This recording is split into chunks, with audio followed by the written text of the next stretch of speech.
Woo! Drink that shit, nigga.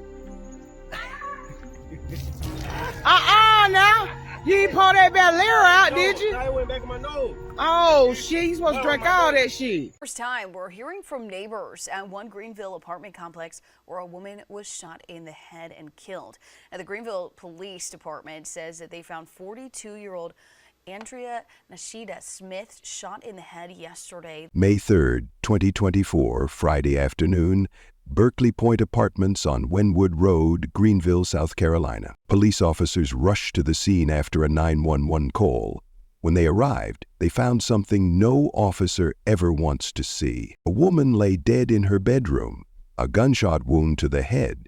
The victim was 42-year-old Antrina Natasha Smith. But here's what made this case different. Here's what shocked everyone. The person arrested for her murder wasn't a stranger. It wasn't a robbery gone wrong.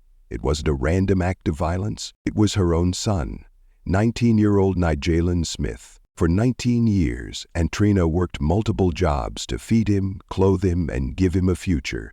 She stood by him when he got in trouble. She celebrated when he graduated high school. She never gave up on him. And on that Friday afternoon, he walked into her bedroom, assaulted her, and shot her in the head. What happened between a mother and son that led to this? What pushed a young man to kill the woman who gave him everything? Stay with me. This story will shake you. Welcome to Shadows of Crime, where we bring you real stories about real victims who deserve to be remembered. Before we continue with Antrina's story, I want to hear from you. Drop a comment below and tell me what state or country you're watching from. Have you heard about this case? What's your first reaction when you hear a son killed his own mother? If you're new here, hit that subscribe button and turn on notifications so you never miss a case. And if you appreciate the work we do to honor these victims, please hit the like button. It helps more people find these important stories. Today, we're going to learn about Antrina Smith, who she was, how she lived, and the warning signs that everyone missed. We'll walk through the events of May 3rd and ask the hard questions about how this could have been stopped. Let's begin. Greenville, South Carolina. A city known for its parks, gardens, waterfalls, and family-friendly atmosphere. The kind of place where people feel safe raising their children. But on May 3rd, 2024, that sense of safety was shattered. Police arrived at Berkeley Point Apartments on Wynwood Road that Friday afternoon. Inside one of the units, they found 42-year-old Antrina Smith with a gunshot wound to the head. The Greenville County coroner declared her dead at 1:38 p.m. Outside, the scene was chaotic. The parking lot filled with police cars and investigators. Neighbors stood in shock, watching everything unfold. One neighbor said, "The parking lot was never full before. There were cops everywhere." Then came the shocking news. The suspect wasn't a stranger. It was Antrina's own son, 19-year-old Nyjaylan Smith. He was charged with murder and possession of a weapon during a violent crime. But who was Antrina Smith, and how did things get to this point? Antrina Natasha Smith was born on July 5, 1981, in Greenville, South Carolina. She grew up surrounded by her siblings in a close-knit family. Everyone who knew her described her the same way: loving, passionate, and sociable. She treated everyone like family. At 23 years old, Andrina became a mother. She welcomed her first child, Nyjaylan, into the world. From day one, she was a single mother. She didn't have it easy, but she made it work. Andrina worked multiple jobs to provide for her son. She did hairstyling and worked in healthcare at Prisma Health. For 19 years, she poured her heart and soul into raising him. She nursed him when he was sick. She stood by him through hard times. She celebrated every win with him. Later, Antrina had a daughter. Her family was complete. Her circle of love was full. But Antrina wasn't just a mother. She was a friend, a niece, and a light in her community. Her Aunt Felicia Arnold was only 9 years and 35 days older than her. That made their relationship special. Felicia started babysitting Antrina when she was just 3 months old. Felicia wasn't even 10 years old yet, but she loved taking care of her.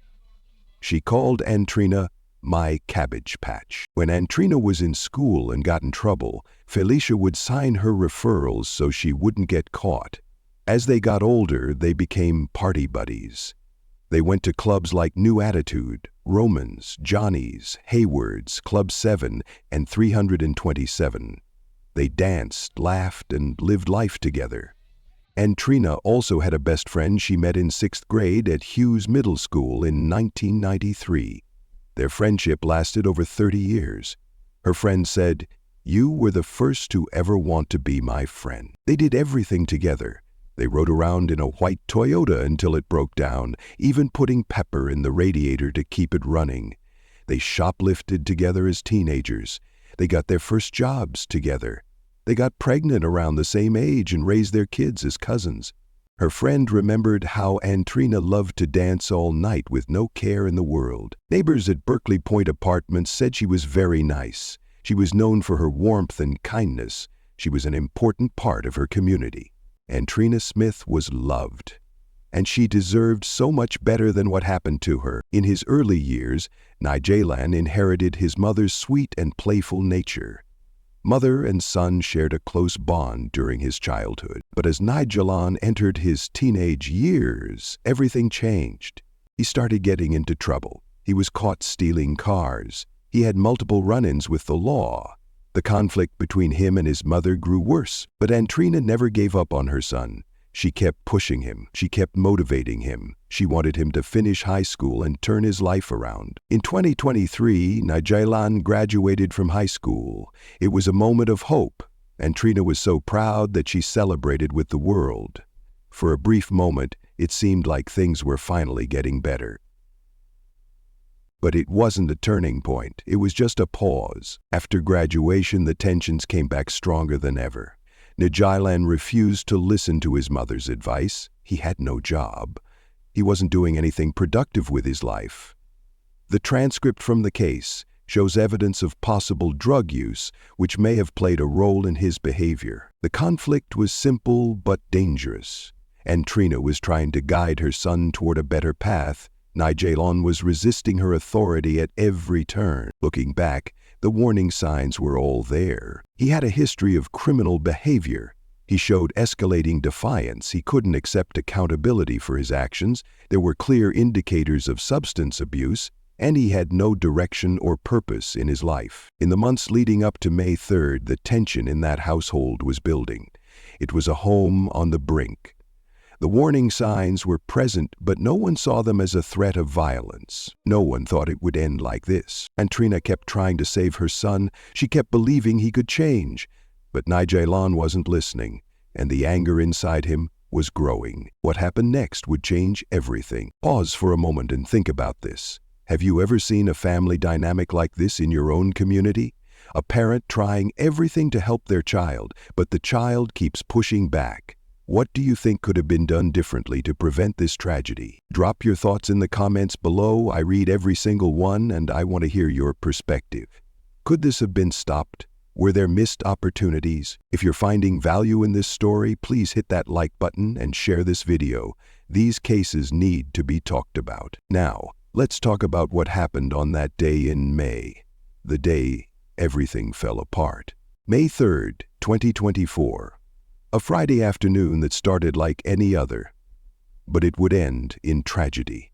According to police warrants, Nyjaylan went into his mother's bedroom. He accosted her. Then he brutally assaulted her. But he didn't stop there. He retrieved a handgun. And then he shot his mother in the head in her own bedroom. The one place she should have felt safest. The place where she rested after long days of working to provide for him. That's where her life ended. After shooting his mother, Nyjaylan fled the scene. Police received a call and rushed to Berkeley Point Apartments on Wynwood Road. When officers entered the apartment, they found Antrina's body. She had a gunshot wound to the head. The Greenville County coroner arrived and declared her dead at 1:38 p.m. Outside, the scene was unlike anything neighbors had ever seen. The parking lot, which was usually quiet and never full, was now packed with police cars. Investigators moved in and out of the building. Emergency vehicles blocked the road. Yellow tape surrounded the area. Neighbors came out of their apartments, trying to understand what was happening. One neighbor later said, "My brother called my friend and told her what happened. When we got here, there were cops everywhere, a whole bunch of cars. The parking lot was full. It never been full before." Investigators and everybody else kept coming. They were trying to figure this thing out. My brother, he had called my friend and told her that what happened and everything, and she told me. And then when we got here, it was like cops everywhere, a whole bunch of cars. Like the parking lot was full. It never been full before. And investigators and everybody else kept coming, and they were trying to figure this thing out. People stood in shock. They knew Antrina. She was nice, she was friendly. No one expected this. Then the news broke.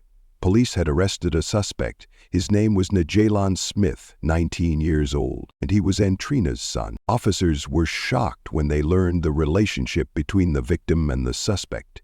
A son had killed his own mother. It was the kind of case that shakes even experienced officers. Nyjaylan was taken into custody and held at the Greenville County Detention Center without bond. He was charged with first-degree murder and possession of a weapon during a violent crime. The community struggled to process what had happened. Neighbors said, "She was very nice. We never saw this coming. How does a son do this to his mother? How does someone take the life of the person who gave them life?" For 19 years, Antrina sacrificed. She worked multiple jobs. She went without so her son could have. She stood by him when he got in trouble. She pushed him to graduate high school. She never stopped believing in him. For 19 years, she endured the struggles of being a single mother, the heartbreak of watching her son make bad choices, the fear every time he got arrested, the sleepless nights, wondering if he would ever change. And in one moment, he erased it all. One gunshot, one decision, one act of violence. Antrina's life was over. Her daughter lost her mother. Her family lost a beloved sister, niece, and aunt. Her friends lost someone they had known for decades. The community lost a kind and caring woman. Nyjaylan, he threw away his freedom and destroyed his family. All that love, all that sacrifice, all those years of trying to save him, gone. On May 19th, family and friends gathered to say goodbye to Antrina. They came together to honor her life and mourn her death. A void was left in countless hearts. In the days following her death, tributes poured in on social media. People shared their memories, their pain, and their love for Antrina. Her aunt, Felicia Arnold, posted a heartbreaking tribute. She wrote about decades of memories they shared together. She said, "I'm going to miss not seeing you or hearing your voice. I love you to death, Trina." Felicia talked about the pain she was feeling. She wrote, "People just not understanding the pain I'm going through, man." She mentioned Antrina's mother, Miss Mary Ann, and her father, Mr. James T. She also mentioned Antrina's brothers. Felicia said she was praying for peace and understanding for everyone in the family. At the end of her post, Felicia wrote something that captured the depth of her grief. "In the process of self-healing, I've been broken again." Antrina's lifelong friend also shared a tribute. They had been friends for over 30 years. She wrote about how much she was hurting. She said, "I haven't even told my mama yet because I don't want her to feel the pain I feel." She remembered all the good times they had together, dancing all night, laughing without a care in the world, living life to the fullest. But now all she felt was pain. She wrote, "How can I sleep with a broken heart and no understanding? What can I do? I am angry and I am hurt." The loss of Antrina didn't just affect one or two people. It affected an entire community. Antrina's daughter lost her mother and sole provider.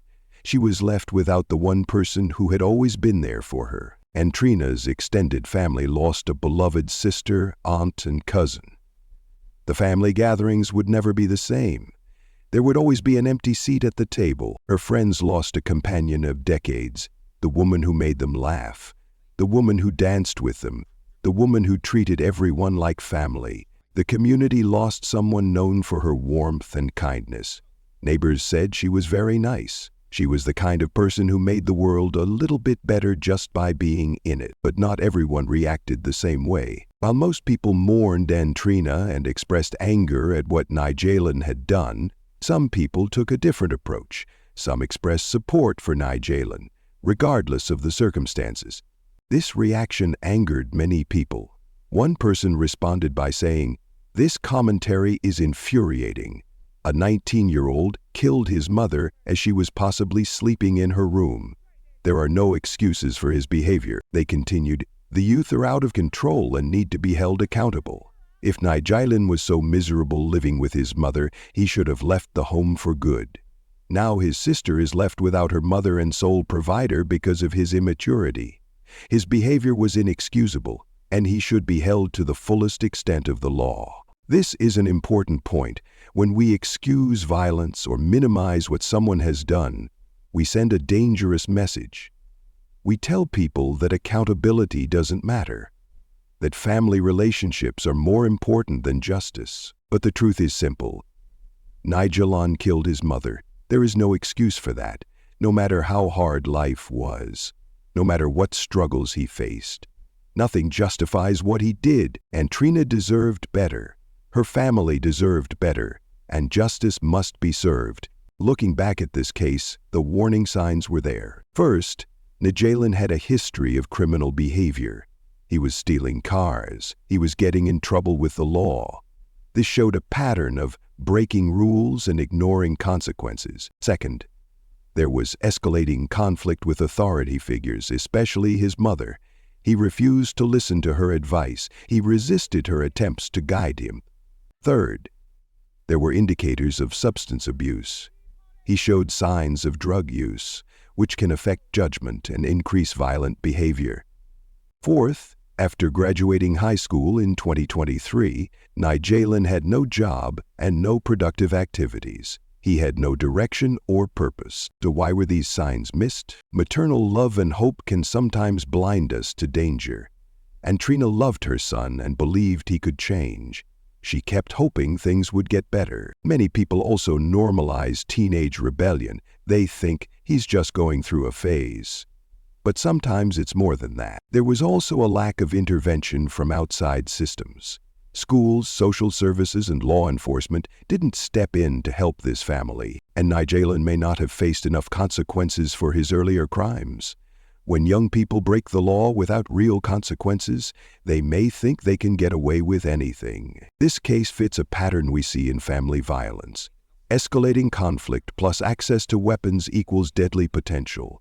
Parents are uniquely vulnerable to violence from their adult children because they often don't see it coming. What could have been different? Early intervention could have helped. Family counseling could have given them tools to communicate better. A professional assessment could have identified deeper issues. Substance abuse treatment could have addressed his drug use. Mentorship programs could have given him positive role models.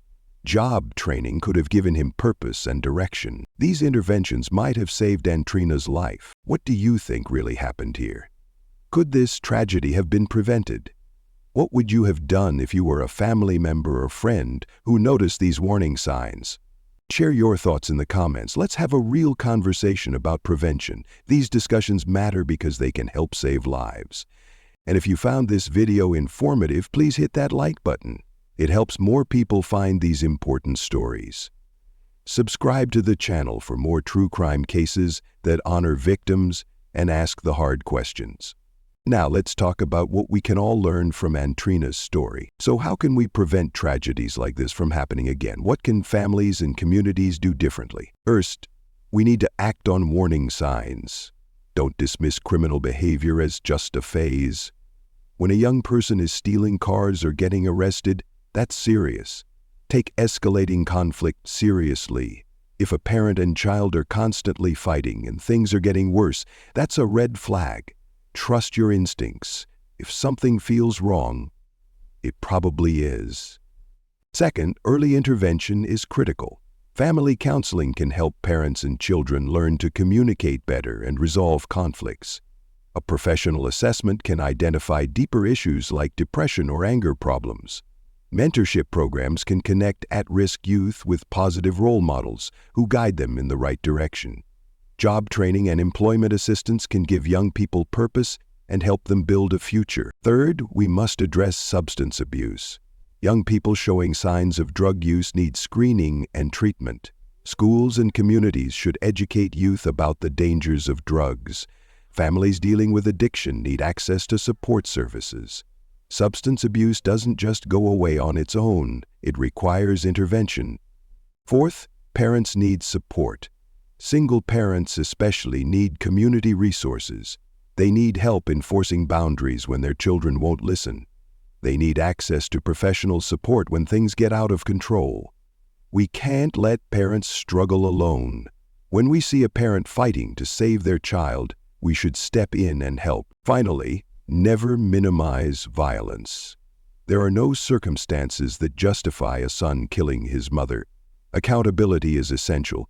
Violence must never be normalized or excused. When we make excuses for violent behavior, we tell people that actions don't have consequences. That's dangerous. Antrina's death was preventable. The warning signs were there. The opportunities for intervention were there. We just didn't act on them. Let's learn from this tragedy so it doesn't happen again. Antrina Natasha Smith was a loving mother, a devoted friend, and a valued member of her community. For 19 years, she sacrificed everything for her son.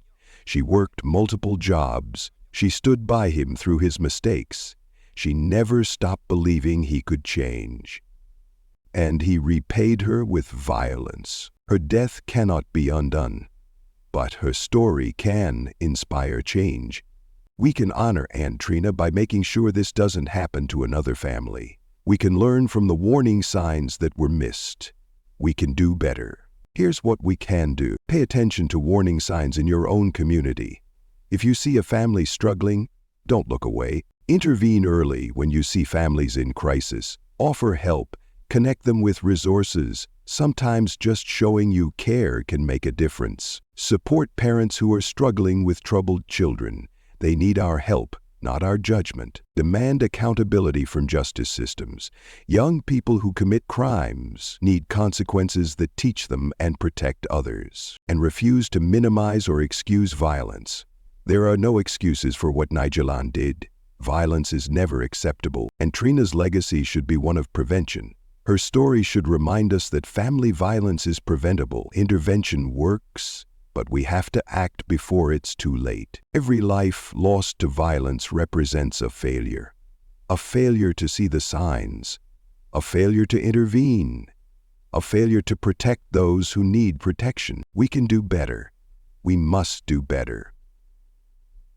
May Antrina Natasha Smith rest in peace. May her family find comfort in the memories of the beautiful person she was, and may her story inspire us all to act before another family is shattered by preventable violence. If this video impacted you, please share it with someone who needs to hear this message. These stories need to be told. These lessons need to be learned. Subscribe to our channel for more true crime cases that honor victims and ask the important questions. Hit that notification bell so you never miss a video. And remember, we all have a role to play in preventing violence. Whether you're a parent, a friend, a neighbor, or just someone who cares, you can make a difference. Thank you for watching. Stay safe and look out for each other. Rest in peace, Andrina. You deserved so much better.